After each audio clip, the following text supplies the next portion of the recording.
For anyone who doesn't know me, I'm Dennis. I'm the incredibly proud father of the bride, and it's my privilege, on behalf of Martin and Amy, Lynn, Bob, Margaret and myself, to welcome you all here today.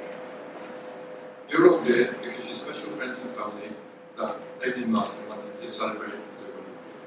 By being here, you're helping to make this a very special day, which Amy and Martin from the beginning. So, thank you very much for being here. I know some people have some distance from Wales. So, let's get familiar here. We hope you all enjoy yourself. I certainly am.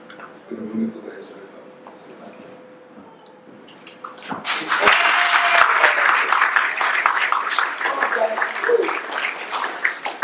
Unfortunately, there are those that we would wish could be here today who aren't. They include Martin's grandparents, Marjorie, Leslie, John and Evelyn, and Amy's cousin.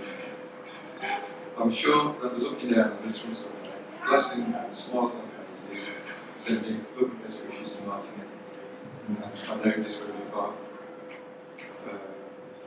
enriched in this pandemic. I certainly know Ben will be teaching us all how to party and so, can I ask everyone please to stand for a moment? Raise our glasses. Raise our glasses to loved ones who have gone and not gone. If you just stay standing a little while longer, sorry, I just want to mention some further people who would dearly love to be in here but can't for various reasons. They include Reverend James from New York. They include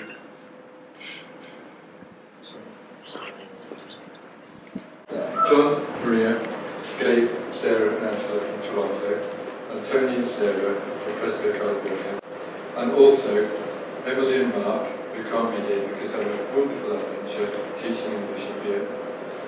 So again, can we raise our glasses please to our some friends.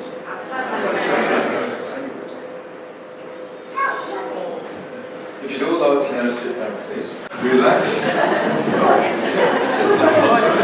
and enjoy the rest of my discomfiture. I'd also like to thank the staff and the caterers who have represented me. I think you agree, everything's been wonderful, and let today go completely without a hitch. Apart from one hitch, of course, and we're all very pleased. So, thanks to everyone concerned, and also, I know Martin and Amy put a great deal of effort into that. So, congratulations to both of them. This is a very historic building, I don't know if anybody actually know. It was built by exiled French royalty towards the end of the 19th century. During the war, it was used by the BBC. They used this as their base for broadcasting propaganda to various different European countries. And it's got one other claim to fame. It actually has its own nuclear bunker. So it's very comforting to know. It's comforting to know that I do have a refuge if I upset Amy in the next area. I'm just going to throw this in because it's like a fact. Although I didn't think speaking came on my mind, I had a bit of a nightmare on Thursday night. I did dream that I was standing here in front of it, went to read my speech, and it had printed off in Italian. So my first anxiety of the night is going to make the rest. Today is also a special day for Lynn and Margaret. The mothers of the bride and the groom. They have been, let's face it, largely responsible for raising and nurturing these two girls, and they don't even get a speaking part. And so, here's to you both. You've both done a message.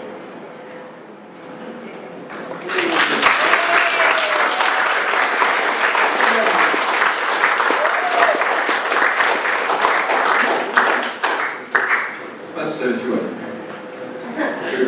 The principal reason why I'm lucky. You see Amy before you, the finished product, a highly accomplished, loving, and beautiful young woman who we're all very proud of. And I'm sure you'll agree, she looks stunning. Yeah.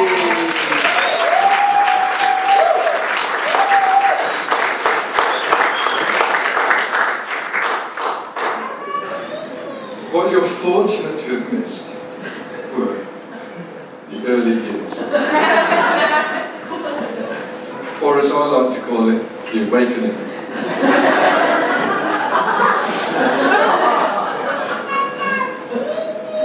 Amy's story begins the day my wonderful wife Lynn gave birth to her. Unfortunately, passed on the gifts of her looks and her brains. Didn't leave much for me.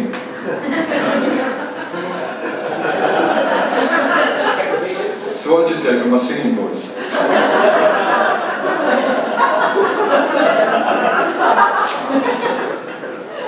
I'm reminded of this fact every once in a while when I get random phone calls from him singing our songs to me down the phone, tunelessly. This includes a drunken 3 o'clock phone call from Awaken to hear Amy leading an entire pub, belting out the fairy tale of New York. Her name is never sounds you better. Now, one attribute neither of us passed on to Amy was a sense of direction. But more of that later.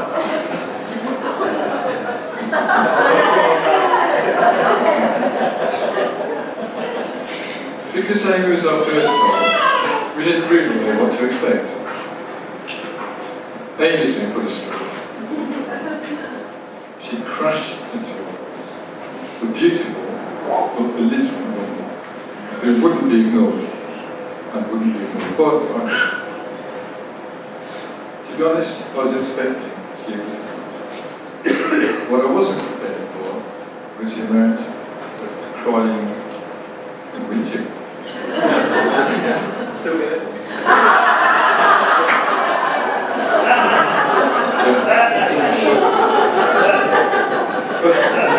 But the sheer amount of crying. But to be honest, at times I just didn't stop. But Amy wasn't much better.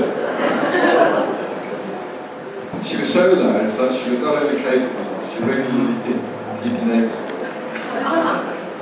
It's amazing I waited 30 years to give her away. As I look at Amy now, my mind drifts back to a time when I would carry her when she couldn't walk, when I could comfort her with just a cuddle, and I'd stroke your hair when you're feeling sick and being ill. But most weekends were like that until you don't.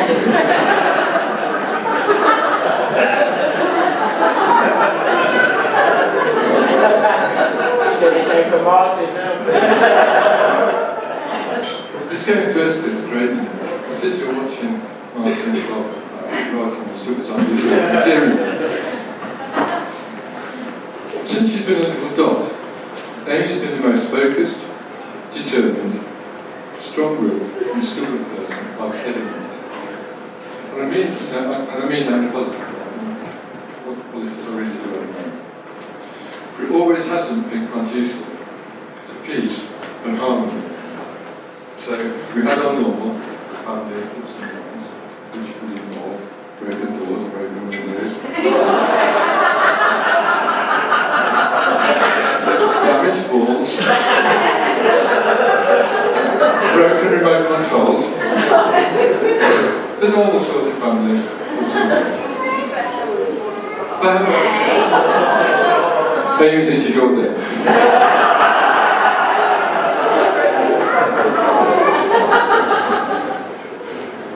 But what I take a pride in is throughout the ups and downs, through the good times, particularly through the more difficult times, I do like to think of anyone, I was the person that Amy could always blame.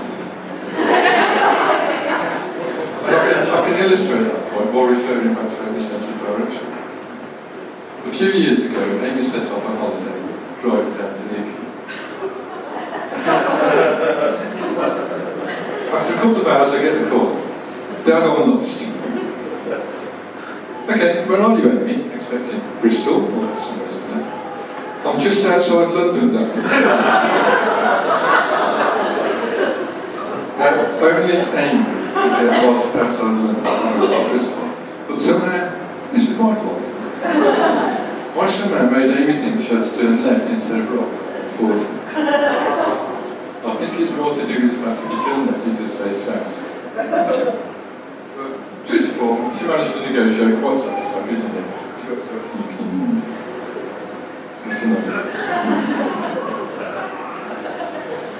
Amy's sense of direction is legendary. When Amy was a child, as a family on the beach, we would always have to sit in the foremost part of the beach, and we would have to edge forward or backwards according to when the tide was coming in. Purely and simply, so we could sit there immediately from the lake, or we could watch her paddling in the sea, or more naturally, while she was swimming in the sea. Didn't matter. We would be sat here for a metre show away. She'd come out and sing, and off she go. Any direction, apart from us. We could have written the children's book, Where's Amy? But we missed a trick on that one.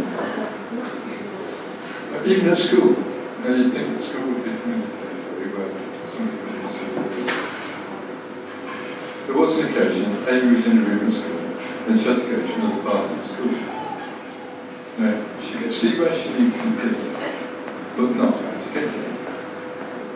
So practical as ever, Amy solved the problem, kept her eye on the target, and just went to the window. But this carrying a 10-foot netball post.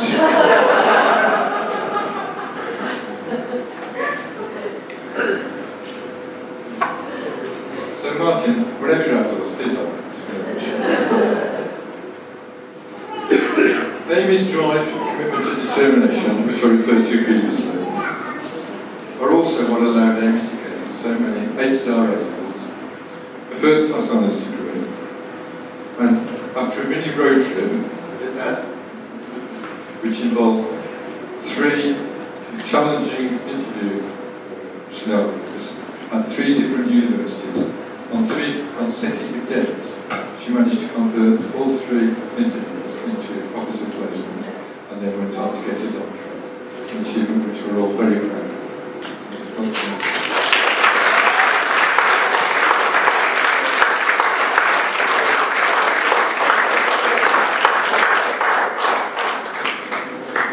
This same determination extends to everything Amy does, whether it's quite big things like running marathons, or whether it's little things such as who does the most steps in a day, or while waitressing, who can collect the most tips. When Amy was a struggling student waitressing, she had tip collecting to a fine art. She really didn't make it out of it. Amy would come home from a ship, and I kid you not, with 70 or 80 pounds in tips. And Amy has asked me to say that you've enjoyed your meal today. You'll find the tip tin just inside the door as you go. Only joking. We'll pass it around.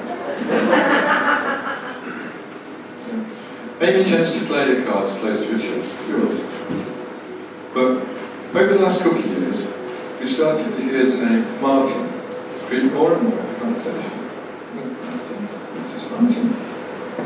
Well, we learned that he was smart, he was intelligent, he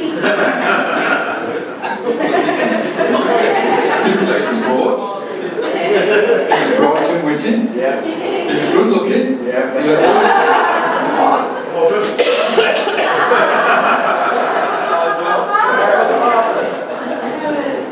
competition, I thought.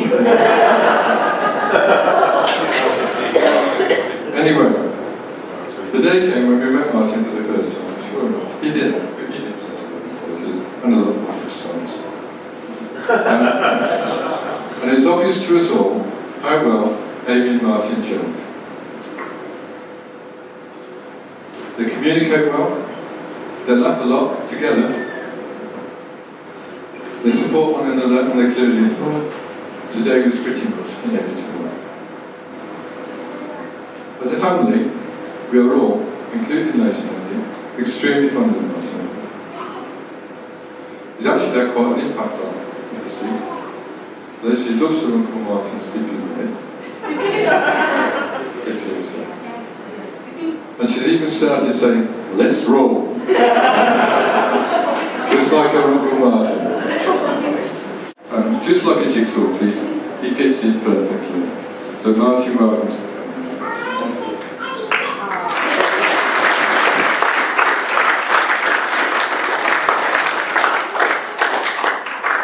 Just so it's also comforting for Lynn and I to see my brother Mario have taken Amy to heart. So. Anyway, back to today. This is the second time in my life that I've been rendered speechless when I walked into a room and saw one of my beautiful daughters in a wedding dress. Absolutely so. It's very difficult to explain the depth of feeling and emotion when you see your baby girl stood there in a wedding dress and you're about to give her. So I can only say it is intensely emotional, and I was just so proud to walk down the line with you tonight. Very much so. I was hoping at this stage to offer some profound fatherly advice to her on a wedding day. Something which years from now she could refer back to and say, my dad told me on my wedding day. But I'm sorry, all I can think of to say is, wake up every morning with a smile. Get it out of the way.